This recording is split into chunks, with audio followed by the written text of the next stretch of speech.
Sorry. Look. It's late Biden Friday video. And, I don't know. I didn't flake out on this one. I needed more time to really think about it. Really, the only thing I have to talk about, obviously, is his press conference that he had. It was spooky to me. Because I've watched press conferences given by dictators before. And it's all scripted and choreographed. You've got reporters that are in on the gag, right? They're in the audience, and they're the ones that get pointed at for questions.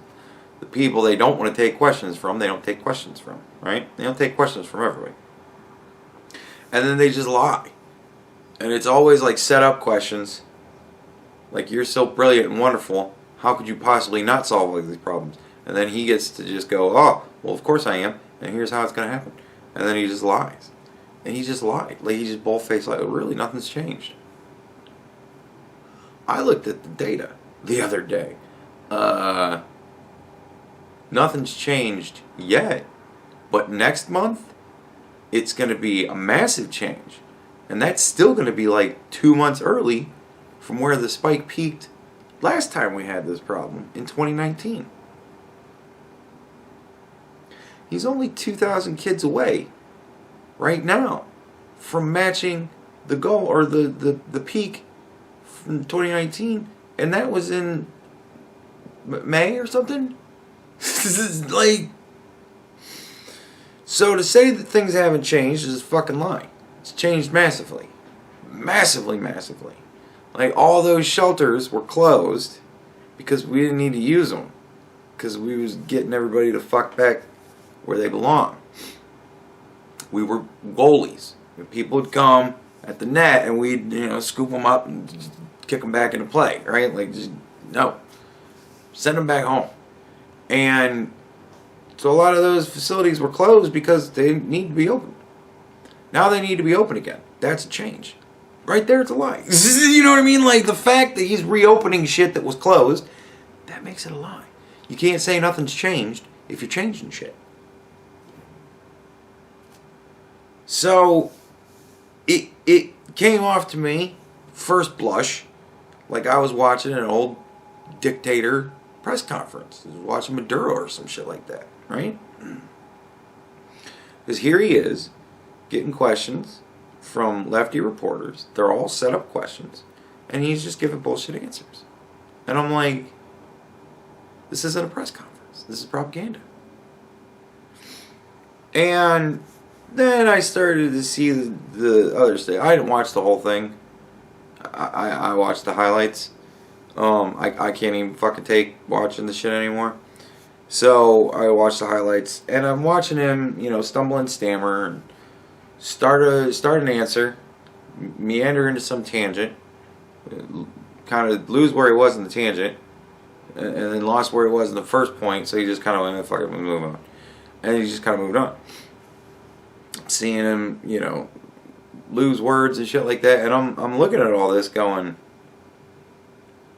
well, all that's very familiar to me. Because that's all shit that I do. And I do it for a very specific reason. When I was a kid, when I was a teenager, in high school, I got my first concussion. And from that, I developed kind of a stammer, like a stutter. I'm doing it right there. You know what I mean? Like, I do that kind of shit where I'll stumble and stammer and shit like that. And that has been, it hasn't really been terribly difficult to deal with. My mouth slows down every once in a while. It just happens. Most people just kind of accept it. It doesn't happen. Like with you guys, it happens a lot because you watch me a lot. Most people aren't around me enough to really have it be any more than a thing. And I don't really talk a whole lot normally. So,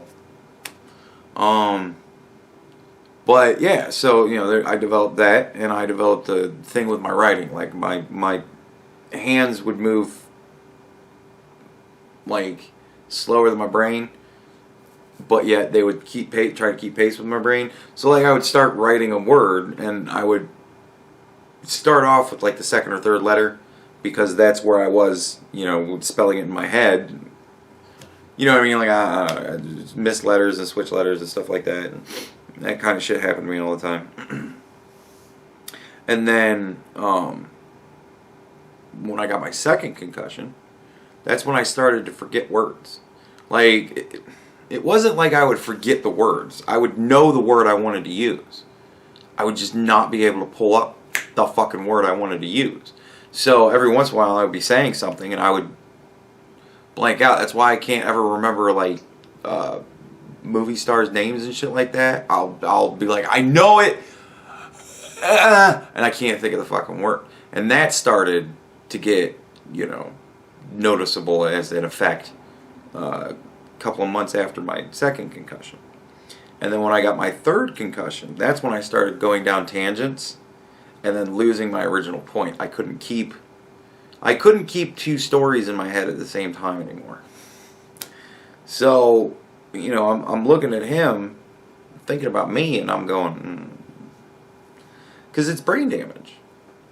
Like, whatever you want to call it. I know it's not a nice term, but it's applicable. It's brain damage. Like, I've had my head bashed in a good 3 times now, and my brain has been damaged from that. It jostled around in my head and got bruised, and it's damaged now. It's brain damage. Like, it's from brain damage. But I'm, back then I was 16, I think, in my first concussion, like 19 in my second, and 20-something for my third. So, you know what I mean? I was still pretty hale and healthy and hearty otherwise than that. For the most part, you couldn't even really tell. Most of it I saw more than anybody else. So, you know what I mean? Like, once I was out of school, the handwriting thing started to repair itself, because I write so almost fucking never now that whenever I do write now, it's not difficult for me to keep myself in line. And I can keep the stammer under control for the most part. Like, like when I'm talking to just a camera in my apartment all alone, I'm just kind of running at the mouth. So I'm saying things just get it out there. And whenever I'm like actually in front of people, I don't really talk all that much. Like no more than's really necessary, really. And so I don't really talk a lot. So I don't really have a great need to stammer. But, like, you could get me talking a lot. If you start getting me talking a lot, then yeah, it'll come out, because I'll start talking a lot. So, and as far as forgetting words, that shit just, man, there ain't no way to deal with that. Like, the way I dealt with that was I became a thesaurus. I just learned as many different variants for words as I possibly could, so that in any situation I could still get my point across for the most part. I could just pick a different word. So, I just had to expand my vocabulary to deal with the one problem. And as far as going on tangents and not being able to keep 2 separate thoughts in my head for very long, well, ain't shit you can do about that either. So, I just kind of suffer through it. Then you all suffer with me. But, yeah, like, I'm sitting there looking at a brain-damaged man. But it's from age. He got clonked on the head a couple of times. I could be like, oh, that might be a concussion. But he didn't. It's age. Like, he's losing faculty. It's not like it's going to come back. It's not. Like, dude. So, like, it confirmed a lot of shit that, you know what I mean? Like, because people kind of said, like, I studied Maduro a lot during the Venezuela thing because I was very interested in that shit, because it was sad. And a lot of people had the opinion that Maduro is kind of slow. And he's just kind of the dude that they put out there as the president, because it's not going to be... Maduro's not actually the guy in charge. It's the fucking rest of the government. They're the people that are in charge. They kind of throw him out there to just kind of be the face of it all. And I'm looking at the same thing. Like, if Joe Biden would have broke out into song, I think I would have cried. I shit you fucking not. Because there's actually a PragerU fucking video where they were talking about Maduro and the guy before him and how they, Chavez, and how they would fucking get on these programs and sing to the people. And it's like, you know, if your world leader starts singing to you on the fucking nightly news, you're in trouble. And if Joe Biden would have started singing, I honestly think I would have cried. Because, like, dude, that's the hat trick right there. Fucking, it's a set up fucking sham thing. And he's just lying to everybody. If he started singing, we might as well call ourselves Venezuela.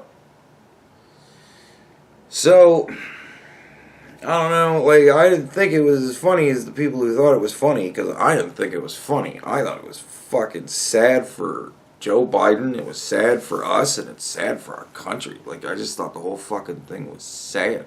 I still just feel bad for Joe Biden. Like, we sit here and make fun of him and all that stuff, and yeah, whatever, it's great, but he's an old man, and he's being abused. Like, at this point, he's an old man, and he's being abused. I just... basket of deplorables. I just think the kids should have both parents, because that's, you know, I think that's right. And I think that people should be allowed to have guns, because I just think that people should be allowed to have guns. And I don't think that that means that people should then be allowed to go out and kill people. In fact, I'm very much against people killing people. In fact, I'm very much against people just hurting other people. Really, in any way, when it comes down to it. I don't think it's nice to be mean to people, but I respect the fact that sometimes some motherfucker deserves some mean shit thrown in their way. You know what I mean? Like, I'm still realistic and pragmatic as well. Like, I don't think that that's too much to ask for in humanity. But apparently it fucking is. Right? Like, I don't know. Like, I don't know, man. I'm seeing a lot of shit. Like, I studied my history. And I remember what I learned. And I'm listening to the fucking radio at work every day. And I'm listening to the afternoon show. And it's a, you know, black station, so it's a black radio show, and they're talking about black stuff. And they're doing all this critical race. They're talking critical race theory about how white people are just the worst thing in the world, and this, that, and the other thing. And I'm just like, once upon a time, white people got on the radio and talked about how black people were just the scum of the earth and animals. And it's like I'm watching history repeat almost in my timeline. Like, I'm about 20 years too young for this to essentially be history repeating in my timeline. But my parents are literally watching history repeat in their own time. When they were children, it was all fuck black people. And now that they're adults, it's the same thing, but fuck white people. Like, seriously, think about that. Anybody that supports critical race theory that's over the age of 60, 70 years old is fucking retarded, because you lived through it already, man. What are you doing? And I'm listening to it every fucking day, and I'm just like, we got problems.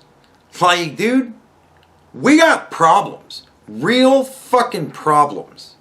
Bad fucking problems that are gonna be really bad for us as a society moving forward. We've got bad problems.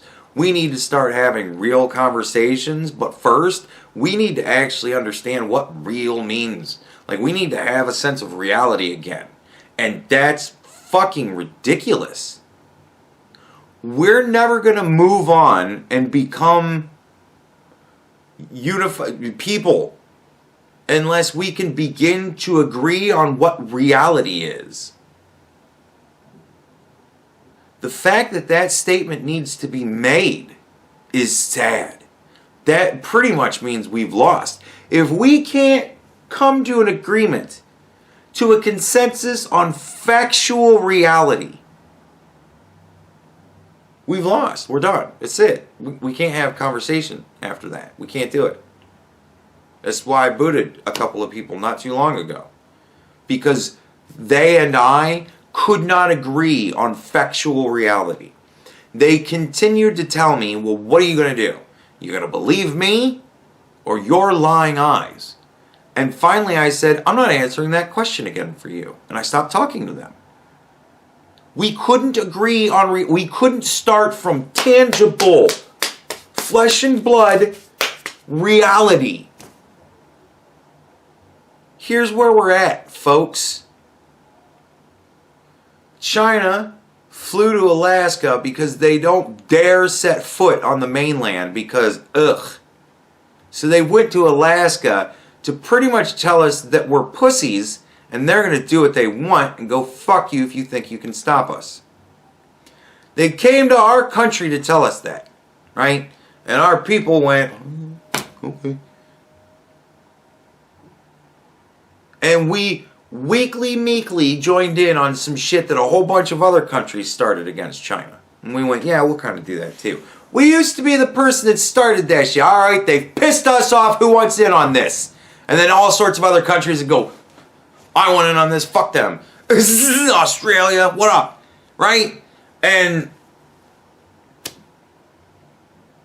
now it's like, you know, the EU gets together with Germany and a couple other countries, and then Russia jumps in, or not Russia, Australia jumps in because, you know, and then they go, okay, we're going to say fuck China. And then the US goes, oh, yeah, we'll get into. That's cool. I mean, fuck you, it's the way it looks. So, right? Might as well be reality, no matter whether it's true or not. There you go. Because we don't know. We don't know what their response was. Well, all I know is the timeline. We joined, which means we didn't start. We joined it. So, and no matter how it was we joined it, we joined it. They came here and said, fuck you, and we went, oh, we're totally going to wait until somebody else has a problem with you, and then we're going to say, yeah, we're mad at you too. We got to have somebody to stand behind first. It's our president. You want to know why? Puddinhead. He ain't doing shit. It's the woman. Right? All that shit. We're starting to see all that shit. Right? What happens if you just pick a vagina and put it in a position as important as President of the United States? If you just go, any vagina will do, preferably black. Well, okay, you're going to get a black vagina, but is that vagina going to know anything about foreign policy or not foreign policy? Like, all you did was put in a vagina. Does the vagina have a brain attached to it? And we're going to start finding out, nope, that vagina don't have a brain attached to it. Shucks. And we thought all we needed was a vagina. All we needed was the genitalia. All we needed was the correct genitalia. And everything would have been great. Yeah, well, people that I associate with, we value merit, not genitalia or skin tone. Are you the best person for the job? That's what we want. And we got a lot of women in mind on our side that we think could be a good leader. Kamala Harris ain't fucking one of them. You want to know why? Because when you sell Kamala Harris to us, you don't sell her achievements. You don't sell her competency. You sell her skin tone and her genitalia. I've never been in the market for a president and thought to myself, boy, I wonder what the skin tone this year is going to be. And I hope that they all have nice genitalia. I never cared. I would listen to the best person for the job. And it just so happened that the best person for the job only wanted to be a white fucking man. And Even that's a relative fucking term. Best person for the job? Not a fucking one of them yet has been. Donald Trump has come awfully fucking close, but even he failed in a lot of fucking ways. So, best person for the job, you're reaching. But nevertheless, we take what we get, right? We don't really have that many choices. So, because most of the choices that the intelligent people would make are taken away by the non-educated people. The people who don't really know what's going on. The people who you go, did you vote? I'll go vote later. What does it even matter? Those people, they're the ones that keep putting Bushes in office. And Biden's in office. And Obama's in office. It's those people who go, it doesn't even matter who you vote for. It fucking does, motherfucker. Have you noticed yet that it matters? There's a whole lot of people that are on the news every day living in small Texas towns that are telling me exactly how fucking much it matters who the president is. There's a whole lot of people that used to have work that are now sitting at home because they all of a sudden found out just how important the president is. Everybody who goes to the gas pump and says, God damn it, I can't believe we're back up to $3 again. They all know what it means, how important the president is. Yeah, sure, it didn't used to be important because it just used to be carbon copies of the same fucking thing over and over and over and over and over again. And we would just bounce back and forth between, a slightly softer version this time, a slightly stupider version this time. Oh, okay, a slightly too aggressive version this time. And it's the same fucking thing over and over. Just different versions of the same fucking horseshit. And then finally we get something new. We get a very, very, very bad man who wants to do amazingly good things for us in our country. And a bunch of people said, fuck it, let him have his chance. And a bunch of other people said, we're not even going to let him have his chance. And we got a lot done. An amazing amount of shit done. A whole lot of things happened. It was great. Lowest unemployment and all this, that, and the other thing.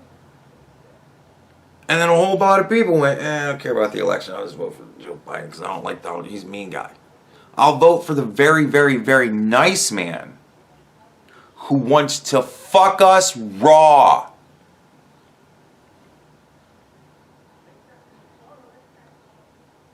It doesn't matter. It doesn't even matter who the president is. It does now. Now you know. And you're going to find out just how bad it can get. Because we're only in March. We're about to begin April. A couple of days, it'll be April. And they're already just saying, yeah, we don't give a fuck what the other side thinks. We're going to just do what we want to do. And if we have to break down the system to just allow us to do it, we'll fucking do it. Because fuck them. Who cares what they think?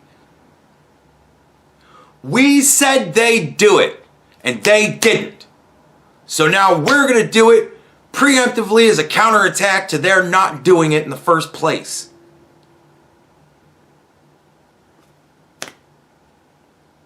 Awesome. And here's where we are.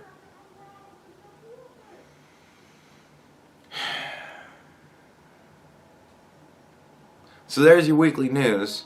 We're in fucking trouble. Our president is a puddinhead. It's official. And he ain't got no idea what he wants to do because he's taking his cues from the back room, and the back room is only worried about skin color and genitalia. They're not worried about your kids.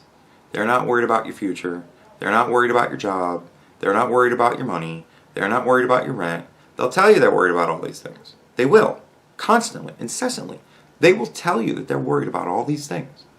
And then the next thing they'll do is prove themselves liars by only caring about skin tone and genitalia.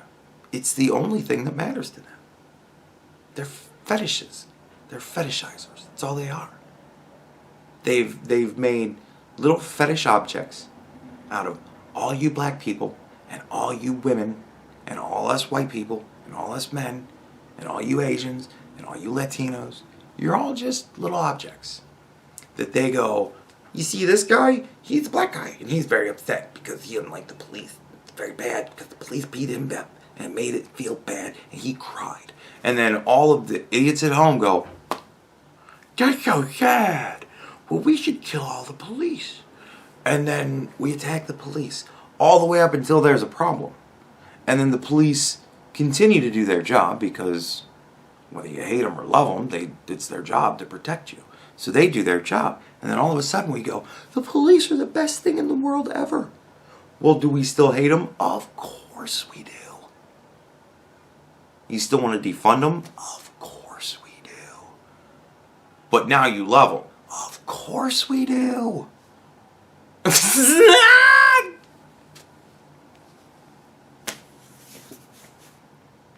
There's your news. We're all retarded.